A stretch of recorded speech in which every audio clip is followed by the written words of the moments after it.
नमस्ते दोस्तों, आज की इस वीडियो में हम देखेंगे 20 और 21 जनवरी से रिलेटेड जितने भी इंपॉर्टेंट करंट अफेयर्स बन सकते हैं। हिंदी और इंग्लिश दोनों ही लैंग्वेज में करंट अफेयर होंगे।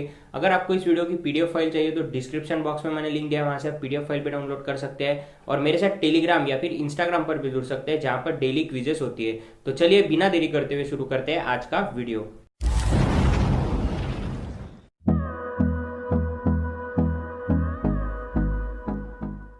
तो आज का वीडियो शुरू करने से पहले हम नजर डालेंगे जो हमारा 19 जनवरी का होमवर्क का क्वेश्चन था उसका सही जवाब क्या है। तो जो हमारा 19 जनवरी का होमवर्क का क्वेश्चन था वो था, PM Modi launches how many crores startup India seed fund.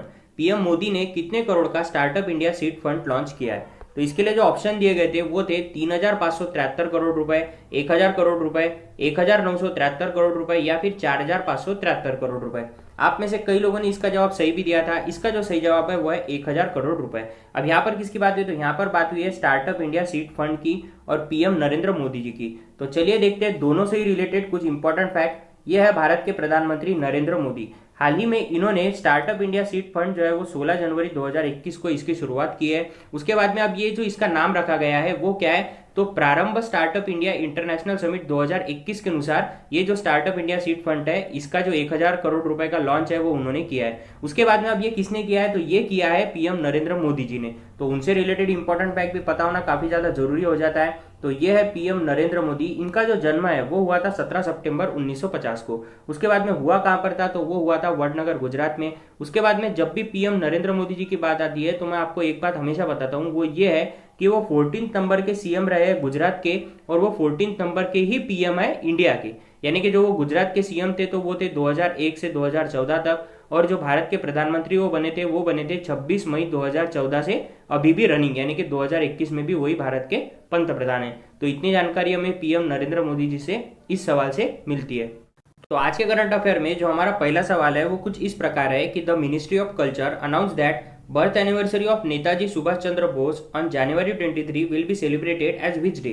संस्कृति मंत्रालय ने घोषणा के अनुसार 23 जनवरी को नेताजी सुभाष चंद्र बोस की जयंती के दिन कौन सा दिवस मनाया जाएगा।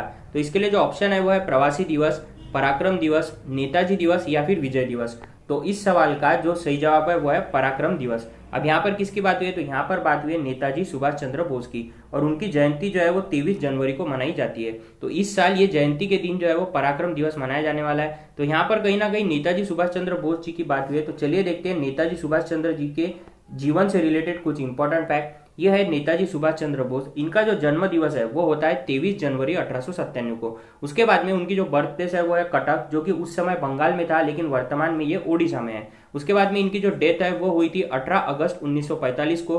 कहां पर हुई थी, तो वो हुई थी जापानीज ताइवान में। उसके बाद में मौत हुई क्यों थी, तो 3rd degree burn from aircraft, यानी कि जो उनका एयरक्राफ्ट था वो क्रैश हो गया था, इसके लिए उनकी मौत हुई थी। उसके बाद में जो नेताजी है उन्हें नेताजी की उपाधि दी किसने थी, तो वो दी थी एडोल्फ हिटलर ने। तो नेताजी सुभाष चंद्र बोस की इस साल जो जयंती मनाई जाने वाली है वो कौन से क्रमांक की है, तो वो है 125वें क्रमांक की। और इनकी इस साल की जो जयंती है उसे कौन से दिवस के रूप में मनाया जाएगा, तो इसे पराक्रम दिवस के रूप में मनाया जाएगा। तो इस सवाल से हमें इतनी जानकारी मिलती है। उसके बाद में आज का हमारा दूसरा सवाल है वो कुछ इस प्रकार है, Yoweri Museveni wins 6 term as which country's president. Yoweri Museveni ने किस देश के राष्ट्रपति के रूप में छठा कार्यकाल जीता है। तो इसके लिए जो ऑप्शन है वो है ब्राजील, युगांडा, स्विट्जरलैंड या फिर रवांडा। तो इस सवाल का जो सही जवाब है वो है युगांडा। अब यहाँ पर किसकी बात हुई है, तो यहाँ पर बात हुई है यावेरी मुसेविनी की, और उन्होंने युगांडा के 6वें राष्ट्रपति बने हैं वो कंटिन्यू में। तो चलिए देखते हैं योवेरी मुसेविनी और युगांडा से रिलेटेड कुछ इंपॉर्टेंट फैक्ट। तो ये है योवेरी मुसेविनी जो कि 6वीं बार जो है वो युगांडा के प्रेसिडेंट बने हैं। उसके बाद में युगांडा की बात हुई है, तो युगांडा की जो कैपिटल है वो क्या है, तो वो है कंपाला। उसके बाद में जो युगांडा की करेंसी है वो क्या है, तो वो है युगांडन शिलिंग। उसके बाद में ये सबसे पहले कब बने थे, तो ये बने थे सबसे पहले 1986 में। 1986 से इनकी ये कंटिन्यूस 6 टर्म है। उसके बाद में इनकी उम्र कितनी है, तो इनकी जो उम्र है वो है 76 ईयर। तो इतनी जानकारी हमें इस सवाल से मिलती है। उसके बाद में जो आज का हमारा तीसरा सवाल है वो है, Carolina Marin wins Yonex Open badminton tournament 2021 which is held in. Carolina Marin ने योनेक्स ओपन बैडमिंटन टूर्नामेंट 2021 जीता है। यह कहाँ आयोजित किया गया था, तो इसके लिए जो ऑप्शन है वो है थाईलैंड, युगांडा, स्विट्जरलैंड या फिर फ्रांस। तो इस सवाल का जो सही जवाब है वो है थाईलैंड। थाईलैंड के बैंकॉक में जो है वो इस साल कैरोलिना मारिन ने यूनेक्स ओपन बैडमिंटन टूर्नामेंट जीता है। तो ये है कैरोलिना मारिन, जो कि स्पेन से बिलोंग करती है, और उन्होंने इस साल का जो बैडमिंटन टूर्नामेंट है जो कहां पर आयोजित हुआ था, तो थाईलैंड में 12 जनवरी से 17 जनवरी 2021 को आयोजित हुआ था, उसे जीता है। उसके बाद में अब यहाँ पर इन्होंने हराया किसे है, तो इन्होंने जिसे हराया उनका नाम है ताई सू विंग। उसके बाद में जो मैंने आपको बताया, ये मैंने आपको ये बताया कि जो फीमेल सिंगल्स है उसमें कौन जीता है। अगर हम मेन सिंगल्स की बात करें तो वो जीते हैं विक्टर जो है वो डेनमार्क से बिलोंग करते हैं। तो इतनी जानकारी हमें इस सवाल से मिलती है। उसके बाद में जो आज का हमारा अगला यानी कि जो हमारा चौथा सवाल है वो है who is reappointed as new CEO of RBL bank limited. RBL bank limited के नए सीईओ के रूप में किसे नियुक्त किया गया है। इस सवाल के लिए जो ऑप्शन है वो है सुखबीर सिंह संधू, संदीप अग्रवाल, अमिताभ चौधरी या फिर विश्ववीर आहूजा। तो इस सवाल का जो सही जवाब है वो है विश्ववीर आहूजा।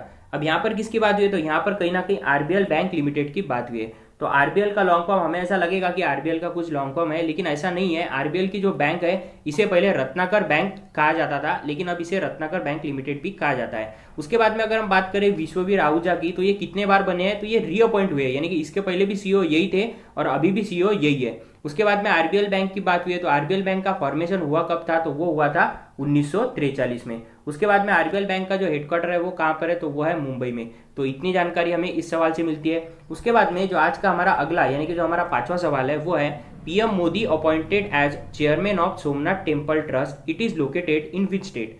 पीएम मोदी को सोमनाथ मंदिर ट्रस्ट के अध्यक्ष के रूप में नियुक्त किया गया है, यह किस राज्य में स्थित है। तो इसके लिए जो ऑप्शन है वो है केरल, अरुणाचल प्रदेश, गुजरात या फिर मणिपुर। तो इस सवाल का जो सही जवाब है वो है गुजरात। अब यहाँ पर किसकी बात हुई है, तो यहाँ पर बात हुई है सोमनाथ मंदिर की। तो सोमनाथ मंदिर जो है वो गुजरात में तो है, लेकिन गुजरात में कहां पर है ये भी काफी ज्यादा इंपॉर्टेंट है। तो जो गुजरात है वहां पर एक गिर डिस्ट्रिक्ट है, तो गिर डिस्ट्रिक्ट में जो है वहां पर प्रभास पटन करके एक गांव है, वहां पर सोमनाथ मंदिर जो है वो वहां पर स्थित है। उसके बाद में जो पीएम नरेंद्र मोदी है वो वहां के चेयरमैन यानी कि अध्यक्ष चुने गए हैं। तो इसके पहले ऐसे कौन से प्रधानमंत्री थे जो वहां पर अध्यक्ष चुने गए थे, तो उनका नाम था मोरारजी देसाई, जो कि 1967 से 1995 तक वहां के चेयरमैन बने थे। उसके बाद में अभी जो वर्तमान में पीएम नरेंद्र मोदी है वो वहां के 8वें नंबर के चेयरमैन बने हैं। तो इतनी जानकारी हमने सोमनाथ मंदिर से मिलती है। लेकिन यहाँ पर कहीं ना कहीं गुजरात की भी बात हुई थी, तो गुजरात से रिलेटेड इंपॉर्टेंट फैक्ट भी पता होना हमें जरूरी है। गुजरात की जो कैपिटल है वो क्या है, तो गुजरात की जो कैपिटल है वो है गांधीनगर। उसके बाद में जो गुजरात के सीएम है उनका क्या नाम है, उनका नाम है विजय रूपानी। उसके बाद में अगर हम गुजरात के गवर्नर की बात करें तो वो कौन है, तो वो है आचार्य देवव्रत। तो इतनी जानकारी हमें इस सवाल से मिलती है। उसके बाद में जो आज का हमारा नेक्स्ट यानी कि जो छठवां सवाल है वो है what is the name of the motor bike ambulance which DRDO hands over to CRPF. Motor bike ambulance का नाम क्या है जिसे डीआरडीओ ने सीआरपीएफ को सौंप दिया है। तो इसके लिए जो ऑप्शन है वो है रक्षा, अरुणा, रक्षिता या फिर रुद्र। तो इस सवाल का जो सही जवाब है वो है रक्षिता। अब यहाँ पर किसकी बात है, तो यहाँ पर बात हुई डीआरडीओ की और सीआरपीएफ की, क्योंकि डीआरडीओ ने क्या किया है, सीआरपीएफ को जो है वो एक मोटर बाइक एम्बुलेंस जो है उसे सौंपा है, उसका नाम क्या है, रक्षिता। तो चलिए देखते हैं दोनों से रिलेटेड कुछ इंपॉर्टेंट फैक्ट। तो ये है वो बाइक जो कि डीआरडीओ ने जो है वो सीआरपीएफ को सौंपी है। उसके बाद में अब ये बाइक में ऐसा विशेष क्या है, तो इसमें एक जो विशेष चीज है वो है सीईएस यानी कि कैजुअलिटी इन्वेंशन सेट। इसमें क्या होता है कि जो सीट है उसमें कहीं ना कहीं एडजस्टमेंट होती है, यानी कि अगर सीट को बड़ा करना है या फिर सीट को छोटा करना है या फिर निकालना है, यानी अगर कोई भी कैजुअलिटी आती है तो जो सीट है वो काफी अच्छी उन्होंने बनाई है। किसने बनाई है, तो डीआरडीओ ने बनाई है। अब डीआरडीओ की बात हुई है तो डीआरडीओ यानी क्या होता है, तो डीआरडीओ यानी होता है डिफेंस रिसर्च डेवलपमेंट ऑर्गेनाइजेशन। उसके बाद में उसके हेड कौन है, तो वो है जी सतीश रेड्डी। उसके बाद में डीआरडीओ का हेडक्वार्टर न्यू दिल्ली में है और डीआरडीओ की स्थापना कब हुई थी, तो वो हुई थी 1958 में। उसके बाद में ये सौंपा किसे है उन्होंने, तो सीआरपीएफ को सौंपा है। तो सीआरपीएफ यानी क्या होता है, तो सीआरपीएफ यानी होता है सेंट्रल रिजर्व पुलिस फोर्स। इसके जो वर्तमान में हेड है वो कौन है, तो वो है डॉक्टर एपी माहेश्वरी। तो इतनी जानकारी हमें डीआरडीओ से, सीआरपीएफ से और रक्षिता से इस सवाल से मिलती है। उसके बाद में जो हमारा नेक्स्ट सवाल है वो है which state CM inaugurates states first bird festival Kalrav. किस राज्य के सीएम ने पहले बर्ड फेस्टिवल कालराव का उद्घाटन किया है। तो इसके लिए जो ऑप्शन है वो है बिहार, अरुणाचल प्रदेश, गुजरात या फिर महाराष्ट्र। तो इस सवाल का जो सही जवाब है वो है बिहार। बिहार के एक पक्षी अभयारण्य है, वहां पर कालराव का उद्घाटन किया है वहां के जो चीफ मिनिस्टर है यानी कि नीतीश कुमार है उन्होंने। अब यहाँ पर कहीं ना कहीं बिहार की बात हुई थी और वो जो बर्ड सेंचुरी है उसकी बात हुई थी। तो ये है बिहार के सीएम जिनका नाम है नीतीश कुमार, जिन्होंने वहां पे यानी कि जो बिहार में नागनाक्ति करके एक बर्ड सेंचुरी है वहां पर इसका जो है वो उन्होंने उद्घाटन किया है कालराव फेस्टिवल का। तो इतनी जानकारी हमें इस सवाल से मिलती है। उसके बाद में जो आज का हमारा नेक्स्ट सवाल है वो है India's first labour movement museum to be set up in which state. Bharat का पहला श्रम आंदोलन संग्रहालय किस राज्य में स्थापित किया जाएगा। तो इसके लिए जो ऑप्शन है वो है केरल, अरुणाचल प्रदेश, गुजरात या फिर हिमाचल प्रदेश। तो इस सवाल का जो सही जवाब है वो है केरल। अब यहाँ पर किसकी बात हुई है, तो यहाँ पर बात हुई है फर्स्ट लेबर मूवमेंट म्यूजियम की। तो ये जो लेबर मूवमेंट का म्यूजियम है इसमें आखिर होगा क्या, तो जो केरल के लेबर लोग हैं उनके बारे में इसमें जानकारी यानी कि उनकी डॉक्यूमेंट्री जो है वो वहां पर दिखाई जाएगी। उसके बाद में यहाँ पर कहीं ना कहीं केरल की बात हुई है, तो केरल से रिलेटेड इंपॉर्टेंट फैक्ट भी पता होना जरूरी है। तो ये है मैप में केरल। केरल की जो कैपिटल है वो क्या है, तो वो है तिरुवनंतपुरम। केरल का जो फॉर्मेशन है वो हुआ था 1 नवंबर 1956 को। उसके बाद में जो केरल के सीएम है उनका नाम है पिनराई विजयन, और जो केरल के गवर्नर है उनका क्या नाम है, उनका नाम है आरिफ मोहम्मद खान। तो इतनी जानकारी हमें केरल से मिलती है। केरल से रिलेटेड एक इंपॉर्टेंट बात मैं और आपको बता देता हूं कि हाल ही में जो केरल के गवर्नर है आरिफ मोहम्मद खान, उन्होंने एक नया स्कीम लॉन्च किया है। वो स्कीम कौन सा है, तो वो है 1 स्कूल 1 IAS। ये काफी ज्यादा इंपॉर्टेंट है, इसीलिए मैंने आपको बताया। उसके बाद में जो नेक्स्ट सवाल है आज का वो है India to procure 21 MiG-29 and 12 Sukhoi 30 MKI fighter aircraft from. Bharat ने 21 MiG-29 और 12 सुखोई 30 MKI लड़ाकू विमान किस देश से खरीदे हैं, तो इसके लिए जो ऑप्शन है वो है ब्राजील, अमेरिका, स्विट्जरलैंड या फिर रूस। तो भारत ने हाल ही में जो रूस है उनसे भारत ने 21 MiG-29 और 12 सुखोई 30 विमान जो है वो खरीदे हैं। उसके बाद में अब यहाँ पर भारत के पास टोटल मिग विमान जो है वो कितने हो गए, तो टोटल मिग विमान जो है वो भारत के पास 59 यानी कि 59 हो गए हैं। और जो सुखोई प्रकार के जो लड़ाकू विमान है यानी कि जो फाइटर जेट है वो भारत के पास कितने हो गए, तो भारत के पास 272 हो गए। उसके बाद में यहाँ पर कहीं ना कहीं किसकी बात हुई थी, तो यहाँ पर बात हुई थी रूस की। तो रूस से रिलेटेड इंपॉर्टेंट फैक्ट भी पता होना जरूरी है। तो रूस की जो कैपिटल है वो क्या है, तो रूस की जो कैपिटल है वो है मॉस्को। और उसके बाद में वहां के जो प्रेसिडेंट है उनका नाम क्या है, तो उनका नाम है व्लादिमीर पुतिन। जैसा कि हम फोटो में देख भी सकते हैं, ये है MiG-21 एयरक्राफ्ट। उसके बाद में यहाँ पर कहीं ना कहीं भारत का जो इंडियन एयरफोर्स है उसकी बात हुई है, क्योंकि ये जो मिग विमान है या फिर ये भी जो फाइटर जेट है ये इंडियन एयरफोर्स में ही शामिल होने वाले हैं। इसीलिए भारत के जो एयर चीफ है उनके बारे में भी जानकारी पता होना जरूरी है। तो भारत के जो एयर चीफ है 26वें नंबर के वो है RKS भदौरिया। उसके बाद में इन्होंने इनका कार्यकाल कब से शुरू किया था, तो इन्होंने इनका कार्यकाल जो है वो 15 जून 1980 से एज ए एयरफोर्स में शुरू किया था। इनके पास जो एक्सपीरियंस है फाइटर जेट उड़ाने का वो कितना है, तो वो है 4250 आवर्स का। उसके बाद में मैंने आपको एक ट्रिक बताई है कि जो भारत के सेना प्रमुख है या फिर जो एयर चीफ है इनकी ट्रिक मैंने आपको बताई थी। वो ट्रिक कुछ इस प्रकार है कि भारत के 24, 26 और 28 ये रैंक है भारत के जो तीनों ही चीफ है उनकी। जैसा कि हम जान सकते हैं यहाँ पर 26 नंबर पर है, तो 26 नंबर के कौन है, तो वो एयर चीफ मार्शल है RKS भदौरिया। उसके बाद में जो 24 नंबर के है वो कौन है, तो वो है भारत के करमवीर सिंह जो कि भारत के नेवी चीफ है। और ये 28 नंबर दिख रहा है, तो ये है भारत के जो आर्मी चीफ है जनरल मनोज मुकुंद नरवणे। जैसा हम इसे याद रख सकते हैं 24, 26, 28। उसके बाद में जो हमारा नेक्स्ट सवाल है आज का वो कुछ इस प्रकार है, the Maharashtra government has rename Gorewada international zoo as Balasaheb Thackeray Gorewada international zoological park. It is located in. Maharashtra सरकार ने गोरेवाड़ा अंतरराष्ट्रीय चिड़ियाघर का नाम बदलकर Balasaheb Thackeray Gorewada international zoological park कर दिया है। यह किस राज्य में स्थित है, तो इसके लिए जो ऑप्शन है वो कुछ इस प्रकार है, केरल, महाराष्ट्र, गुजरात या फिर मणिपुर। तो इस सवाल का जो सही जवाब है वो है महाराष्ट्र।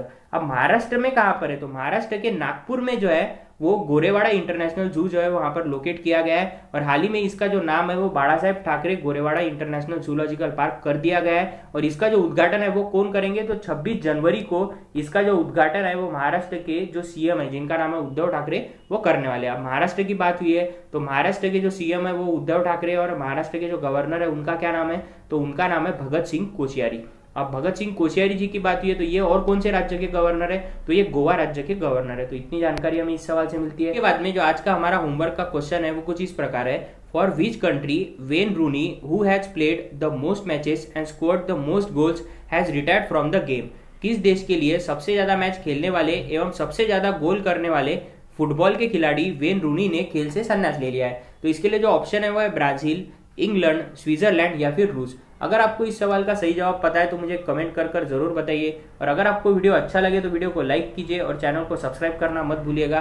और अगर आपको इस वीडियो की पीडीएफ फाइल चाहिए तो डिस्क्रिप्शन में मैंने लिंक दिया है, वहां से आप पीडीएफ फाइल भी डाउनलोड कर सकते हैं। और मेरे साथ टेलीग्राम या फिर इंस्टाग्राम पर भी जुड़ सकते हैं जहां पर डेली क्विजेस होती है। वीडियो देखने के लिए आपका बहुत बहुत शुक्रिया।